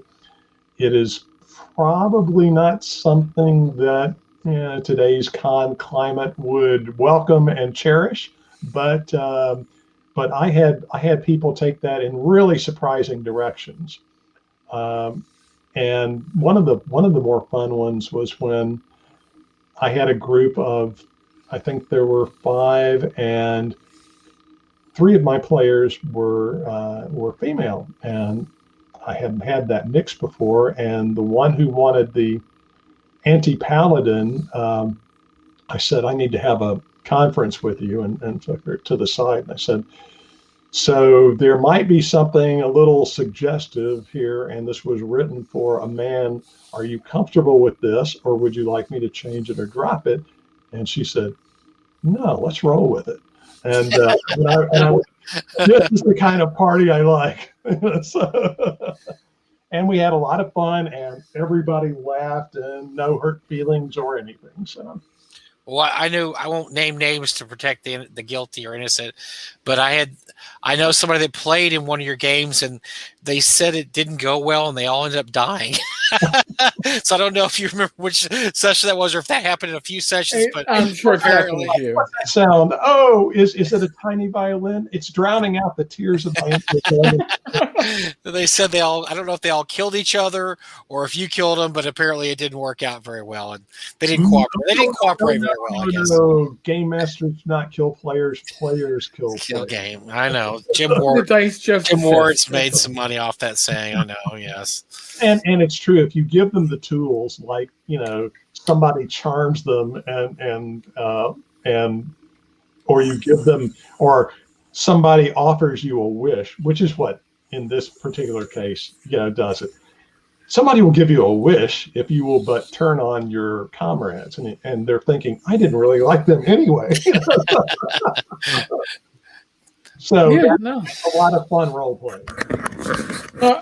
I remember at I think my last GaryCon, I gave out a magic item to, and I run Swords and Wizardry Light, so it's low level players, but I gave somebody a sword that would heal them back to full hit points whenever a party member character died. But they didn't have to cause it to happen. It just had to happen. But now they were incentivized not to. Oh, so-and-so's in trouble? I've got something more important to do. I'm down. I'm good. I'm down to 2 hit points. I'm good. Oh, look at that. You dropped. Okay, I'm back to. Because I like magic items that have a curse kind of built into it. Right. A benefit and a curse. It should be a balance to it. Sometimes the curse, or maybe lesser the quirk, isn't as big, but then maybe the benefit isn't as big. But just generic weapons, generic +1 swords, I find it to be very boring. I'm playing in a game where we just found a magic belt, and it increases your con and it increases your resistance to poison. And of course, so a number of us are going, great. What's the disadvantage? The disadvantage, it's called a girdle of gluttony. It increases your body mass by 50%. And you consume twice the amount of rations and we go, oh, the fighters are going, I don't care, give it. So yeah, it's always a lot of fun to have a twist like that. But you were talking about the healing thing. D&D has a spell like that, but I've seen people use it perhaps not. What do you mean you're tolling the dead on your own party member? Hey, he's close to dead and I could use the Just gotta make it work. You gotta just balance. It's all part of the balance, man. It's all part of the balance. Look, if I can stay up, I'll heal him later, So what else do you have on your plate? Anything new coming out or to be published in the next year or so? Or are you going to wait till you retire, then start hitting that harder? I'm hoping that I will be able to hit things harder and more energetic when I don't have to wake up at godforsaken early time to be on call for for these things, to administer, to write, to actually have enough coffee at 7 a.m. so that I can write code and debug things and stuff. I have agreed with Paul Stormberg to write one of the upcoming Legends of Wargaming tournaments for him. Nice. And I won't say what tower or Scottish-like named town this might represent. It has nothing to do with any of that material. It's what lies beneath. So not the ghostly place, maybe the underground ghostly. It's not the ghostly place. It's not a Scottish place. It's underground. It's a ground. It's underground. Yeah, definitely. And one of the things that got brought up in one of my, and I know he got the idea because he had auctioned some of my original Inverness maps, which were close to mega dungeon size, not the super mega dungeon we did with Gormenghast, but he said there was a lot under there, that never got published. I said, yeah, what got published of Inverness, what even the underground was, tip of the iceberg, still 75%. And he said, let's do something with that. And I said, okay, I think we could do that. So great. I'll be retro gaming it back to 1E for that. Ooh, very cool. Yeah, because that's of course the way that Paul rolls in his tournaments there too. He is another great historian of the game, and if you never get the chance, please come to Gary Con to his Legends of Wargaming, both the history room where he has paintings and artifacts and things of early gaming days, and also he'll have games from the original feel of things, like a sand table to play miniatures on, and the chainmail joust game with the coconuts and fun stuff like that. He made me an offer I couldn't refuse, and recreated and built some Boot Hill scenery in 40 millimeter for the original 40 millimeter Elastilin figures that we have. So think about it, miniatures you can actually see, Wow. Yeah, my eyes are getting old. Yeah, I can't paint them anymore. We were set up. We did the Swords and Wizardry light game. Eric and I, the year we did it at GaryCon, we were set up right in front of the Legends of Wargaming room. Remember, it was right behind us, and so I got to walk around there and see some of the original stuff being played. And it's really cool because they have a lot of the. I mean, the older guys, I mean, the really older guys that were there when the game first started, they were there, running some games. And he always has his Siege of the Moat House, which is pretty cool. I think I don't know if he said he retired that or not. He might have retired that, but I know that he rotates, the Bodenberg and Bodenberg, yeah, and some of some of the other classic miniature scenarios, and those are a lot of fun. And those are games where people say, well, this looks complicated, and he goes, no, you come in, you can ask me what to do, or one of your friends. Sure. Yeah, we'll figure it out. You can move 4 inches and the horses can move 12 inches, so move where you want to, and then we'll roll dice. So, it's a lot of fun. But that was the first time I had seen Dave Sutherland's Dungeon Master's Guide cover painting in its entirety for a long, long time. Oh, really? Had that on display there. So. Yeah. Beautiful. I peeked into that room a couple of times, but I never had time to actually peruse it. Because it always, I think that room closed not early, but it closed up. Security is once somebody working, they had to close it. Well, not only that, and they have to close it when they're not there because so much really valuable stuff there. But it's tight when there's a lot of games, a lot of people standing around, and we're hoping that they can arrange it with a little more space next year. But it's a lot of fun, and whenever we get back to live Gary Cons, I'm going to be live boot hilling. So. This pandemic has been a pain. My last convention, my only convention last year was TotalCon. By the way, we lost it. It might be the snowstorm and cold has finally taken out the internet at the warehouse. No, Mike is back. Oh, okay. I thought we had a power. Well, we just had a power flutter. Oh, come on! Yeah. The police got a 911 call. It went out. I mean, if that's the worst power we get, I'm happy because it went off for like 1 second. So that was not bad. It wasn't as bad as some of the people we have here. So sorry about this. When you look at the recording, I didn't mean it, Mike. All those things. Yes. When I look back and see it, we said nothing bad about. You didn't have enough time to say anything bad. I wasn't even gone a minute. But good Lord. Yeah, we were trying, man. We were trying. Had more crimes I should have. I could have delayed bringing you back in. Okay. That's true. Yeah, I did.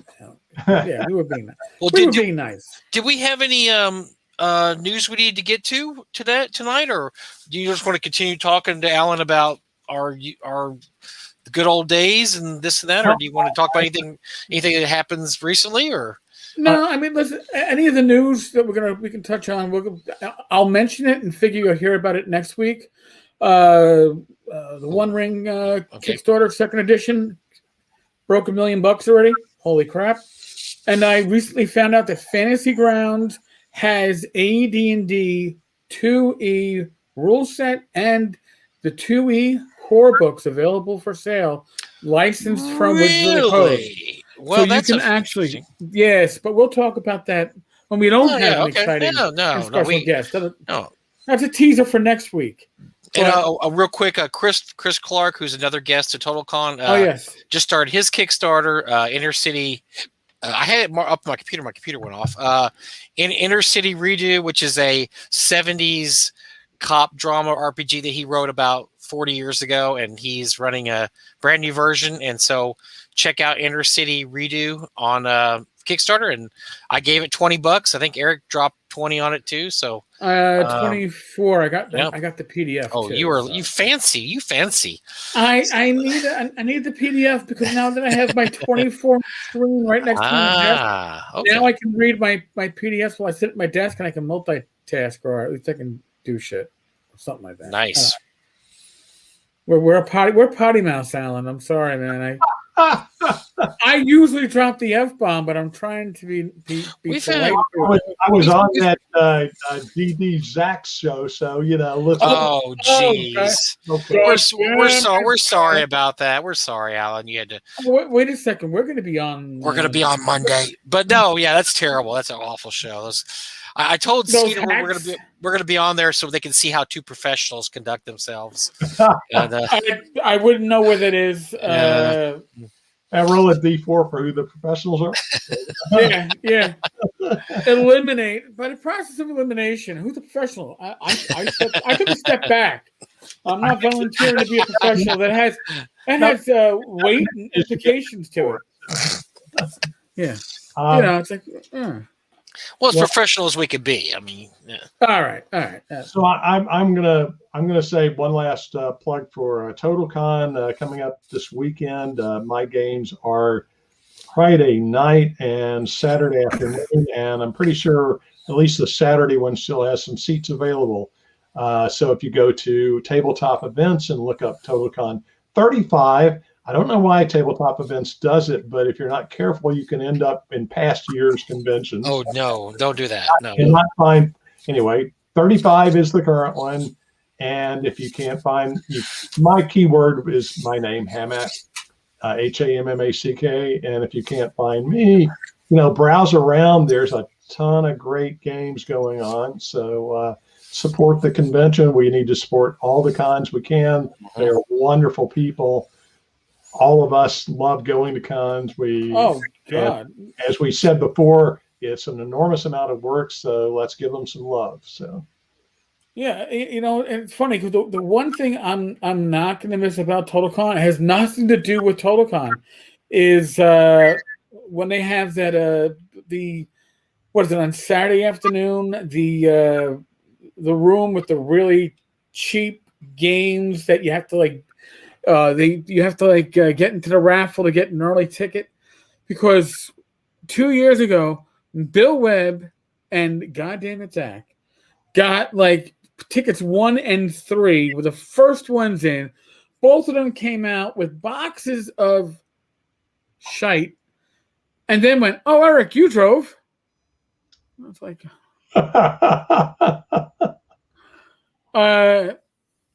actually, I think did we get Zach his stuff? I know Bill got his stuff back last year. It was still sitting in my kitchen. I was just like, Rachel's like, "What's this underneath the kitchen table?" I go, "Oh." She's like, "Did you buy all this?" I went, "I didn't." "Oh, wait, that Bill, that belongs to Bill. Bill, I still have your stuff." He's like, "Yeah, bring it back to the next con." I'm like, "Okay, I guess you have room in your luggage this year." But yeah. I'm assuming there's a lot of good stuff every year there, but I've never gotten a ticket that was low enough a number to get the great lootness as was gotten. Mike, you're silent. No sound on Mike. Okay. By the time you get there, it's a bunch of Marvel superhero modules, and you know what? That wouldn't be bad, man. I never really played much Marvel superheroes. I never owned it. I played it. I never actually owned the rule set. Greg Gillespie has come into the room. Oh, hello, Dr. Gillespie. All hair the doctor. Yes. If you haven't been following, folks, Greg has been doing live streams on a weekly basis. Yes. Great shows. Mike was even a guest. I was his first guest.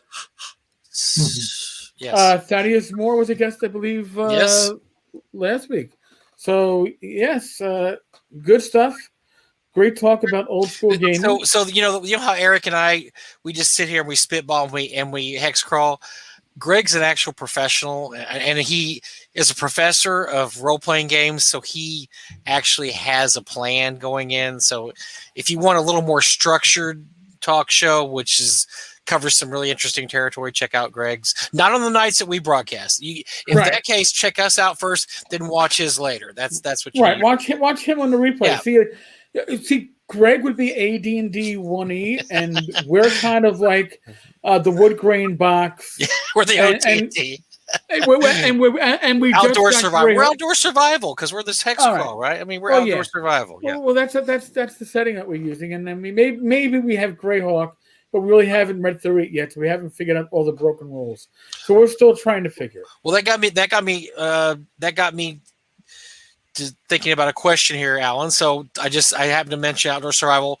What games did y'all play when y'all were in your off time? Did y'all play D&D, TSR guys, and you're sitting around, works out. You have a couple beers and a pizza. What games did y'all throw out there on the game table? There weren't many that we could play just for fun because a lot of our time was taken up playtesting the things that were in development, usually each other's stuff.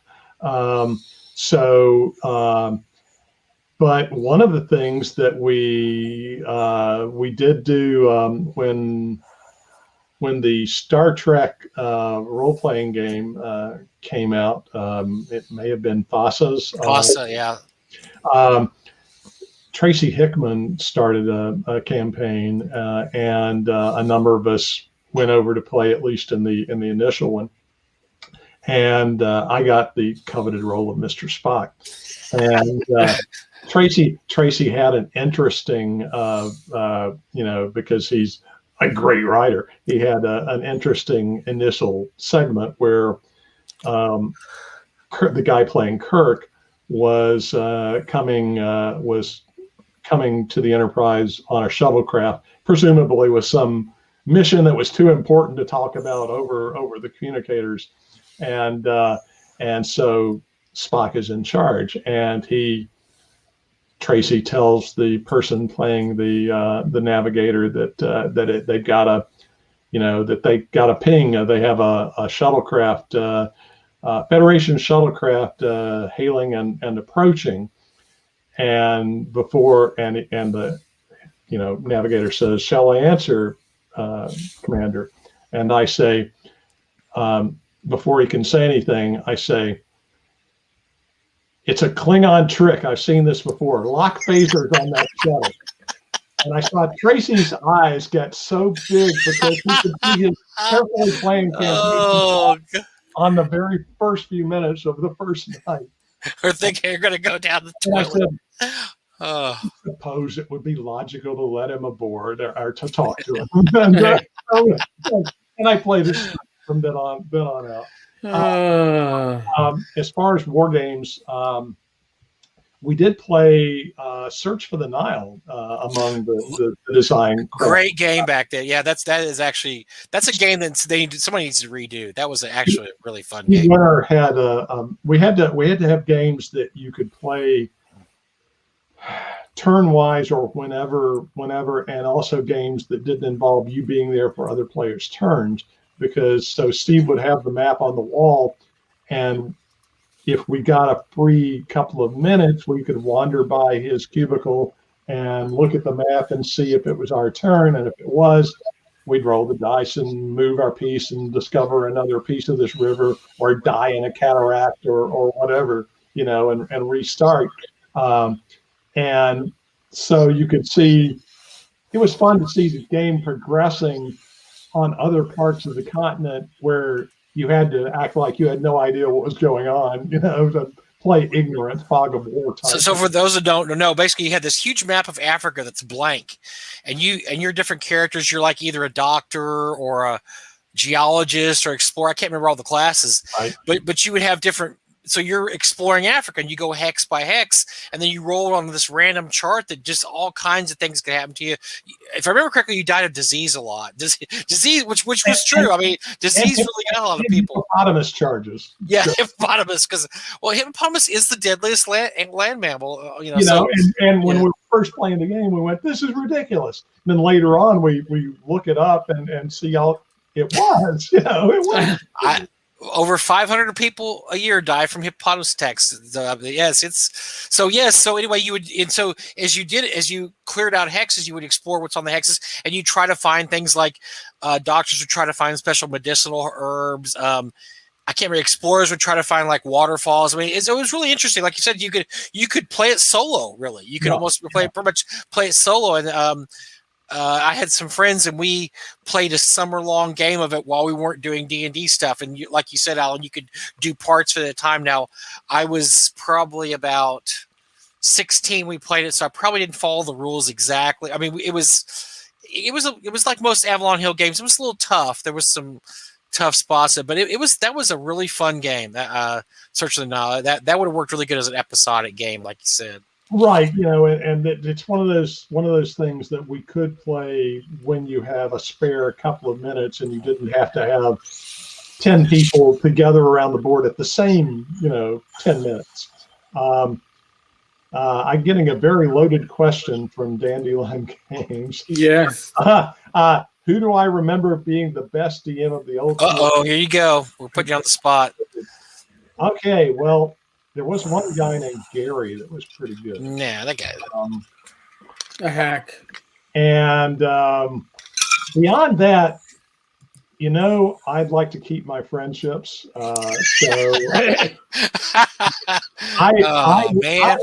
I worked with and helped hire some of the best damn people in all of role playing ever, and I worked with Harold Johnson and Mark Schick and Zeb Cook and Tom Moldbay, and so many others, and Tracy Hickman and Merle Rasmussen and so many, and we had developers and editors, and believe it or not, as a developer and editor, pretty much all of them were going to be DMs too, and they were all darn good. So, no, we were entirely equally skilled, and I've got the graphics to prove it. So. Very there you go. Diplomatic answer. So, speaking of, kind of along the same vein, so is there a product that you remember reading there when you were, just kind of looking through stuff that you said, wow, this is going to be really, really big someday. And it really was really, really big. Was that top secret, or was there something else like that you kind of looked at and said, wow, this is going to be really good, I think? Yeah. Top secret had been pretty much almost, the decision had almost been made to take it by the time Gary told Mike Carr to let me look at it. And he basically said, if you two agree, then we'll offer him a contract. And of course I did. I thought it was great. It's going to need a lot of work, and it did. But as far as products that came in, well, there was this young writer that sent in an application to be hired by the name of Tracy Hickman. And boy, I never heard of him. I wonder if he made it. I don't know what happened to him or what he's doing today. It's a shame. But what he sent in, what Lawrence Schick sent in for his basic resume was White Plume Mountain. What Tracy Hickman sent in was, I said, this is almost publishable, as it is. And then a little while after he was hired, he came to us with the idea about this multi-series dragon project that involved a magic spear or some word like that. And I still don't want to get into trouble with Wizards because, I think you can say Dragonlance now. I think you're okay with it. Lance of a Dragon. And I went, this is great. Oh man, how are we going to get Kevin and Brian to cough up the money to do it? And that was the battle Harold Johnson and I fought, because everybody who looked at it, knew it was a great idea. We just had to find a way to make it work within the guarantees that we were going to be making to Random House Publishing at the time, as far as products and things, and how to try to introduce a 12, series where only one was written right now, but Random House was going to insist we had titles, ISBN numbers, and covers for everything a year in advance, because that's how publishing companies work, is at least a year in advance. So that was a larger challenge logistically than we had faced before. And I'm glad that we were finally able to, push it into existence. Well, if you ever see that Tracy Hickman kid someday and find out what he's probably a baker or something. I don't know what he does now, but if you ever see him, you might want to. I saw him at some in Texas, and he ran this killer breakfast thing. We actually had it in North Texas too. Yes, we did. He was killing people left and right. And he came to me, and I said, Tracy, I still have that writing sample you sent in as a resume. And he said, you live this round. And when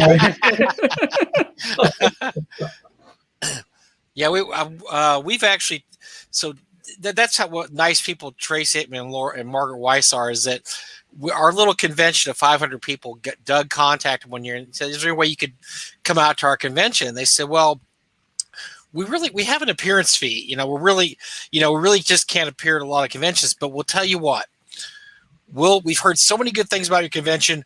We'll waive our appearance fee as long as you don't tell people we're going to be there, because that's the whole point of appearance, is basically you're paying an appearance fee so you can get people to come to your convention. And we said, that's no problem. Nobody comes to our con anyway. we got 500 people anyway. We don't care. And so I was in on it, but I would have loved to go back in time and just look at the people, look on people's faces when they walked in and saw Weiss and Hickman there was absolutely just priceless. Yeah, because we couldn't advertise that we're going to be there. And so, you walk in this little tiny convention in Texas, 500 people, and there's Trace Hickman, Margaret Weiss sitting there. Everybody's like, holy S. So that was great. We loved having them too. We'd love to have them. We've asked them for back a few times. We might have just, struck lightning that one time and just been really lucky to have them. But that was, they were really nice people, and they probably deserve all the success they've had in the industry. So Tracy's and Margaret, Margaret's team up with Tracy, and most of her work at TSR was separate from mine and later, but I've known her since when Tracy actually introduced me to her first at a convention in Atlanta, the Atlanta Fantasy Fair, but kind of a predecessor to the, Dragon Con thing. And it was amazingly at this place where you find writers at conventions at the bar. And I was sitting with Tracy talking, and he saw Margaret come in, and he invited her over and asked if I met her. And I said, no, I'm not in person, And Tracy Hickman, the kind, if possibly a bit addle-minded, nice guy, said, Margaret, this is Allen Hammack, the man who taught me how to write. And I went, oh my! I am keeping that introduction forever. You wish you got that on tape now, because nobody. Oh, come on, man! Yeah. He didn't really say that, did he? He is too kind, and an incredible talent. They both are, and both are just such sweet people. And I get to see Margaret, at Gary Cons, and it would be really cool to see them both together again. So. I will say that one of the reasons we got them there, I kind of forgot this part, and I remembered it, was that was the first year we had Larry Elmore at our convention, and they're just those three are just the best friends ever. And so Larry had already been guaranteed to come, or he was going to come to our convention and sign these art prints that the AKM had done, and I think he tipped him over to come to our convention because Doug had called him, and then Larry said, I'm going to be there. And they're like, oh, well, Larry's there. We're there. So that worked in our favor, having Larry there that year. So there you go. It worked out. It's who you know, man. It's really who you know. But and your convention also gave me a chance to, talking about good DMs, I got to play in an adventure run by Lawrence Schick, when he ran the upside down topsy-turvy, except we were actually the Myconids defending against the invading humans and demi-humans. So that was a lot of fun. I saw a question go by, and I'll quickly answer that. Yes, originally Random House was the distributor for TSR's game products, especially anything that could be done in booklet format. And that was a critical point in TSR's sales and development. And A lot of that went down to the sales staff at the time, Will Niebling and you know, and Jim and JD. Gosh, you know, that was a great deal, but it involved a lot of commitment and turned TSR more professional. So, not a bad thing. Yep. Well, talking about professional, we're about to hit the 2-hour mark. Wow. Oh, holy crap. Allen, talking with you like this literally it feels like we're at like North Texas RPG, sitting at the bar. All we're missing is having Bill Webb and a bunch of Frog God fans around us. I know. That's usually the conversation that's going on. But this is why I go to cons. This is why I miss cons. I don't go to cons to play games these days because I am no longer able to try to fill my daily con ticket with every slot like I did at my one Gen Con in my first North Texas, which by Saturday night I had no voice and I was like, yeah, gonna pass on the next game.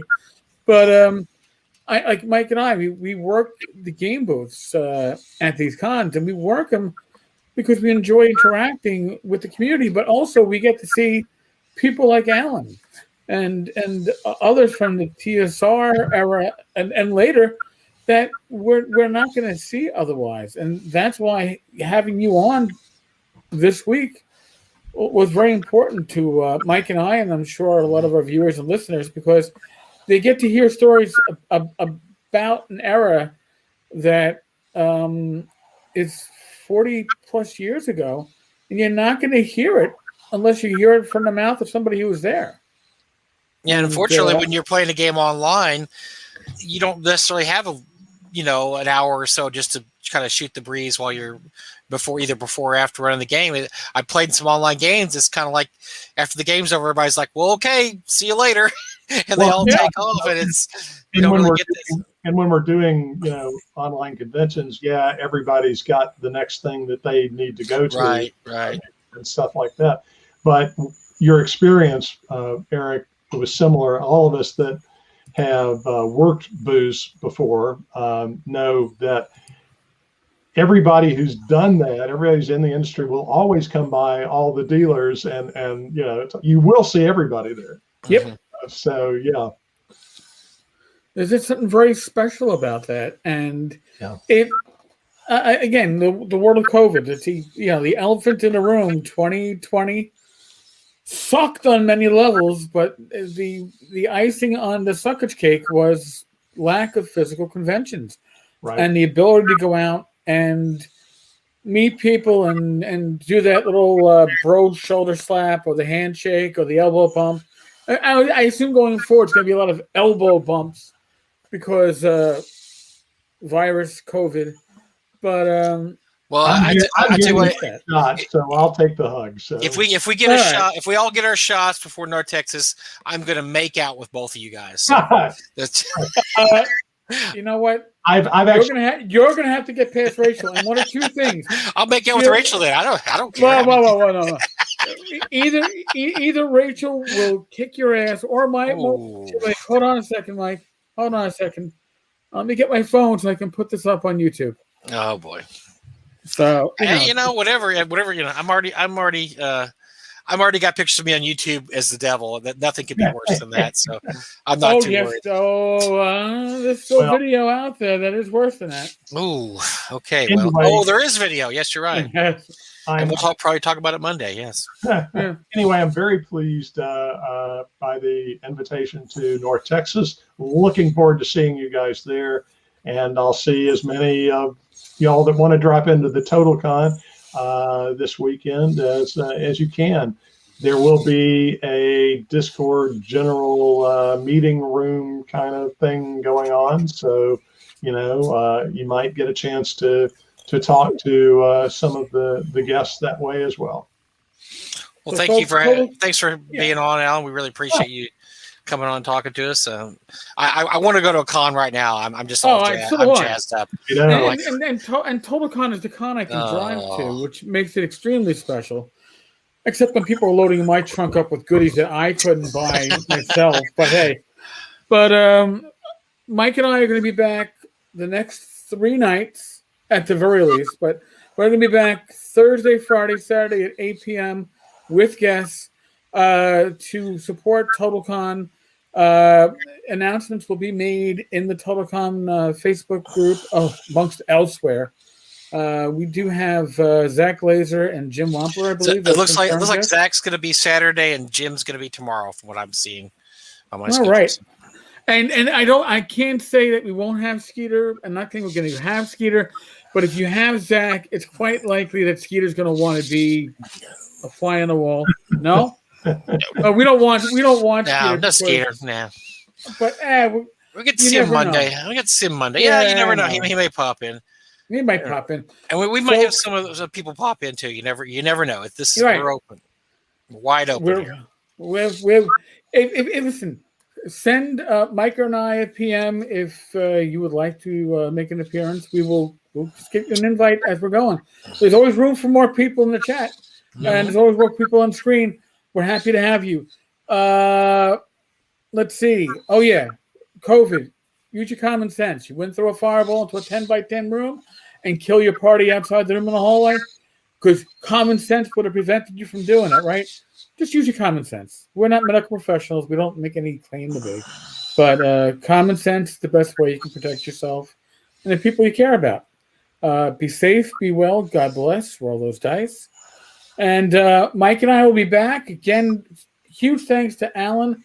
We're going to probably track you down for another one of these talking crits down the line. Oh yeah, definitely. There's more stuff we'd love to ask you, but pretty much. All right, nice. All right. It's been a lot. Great talking to y'all again. All right, folks. We are out of here. Later. Good night.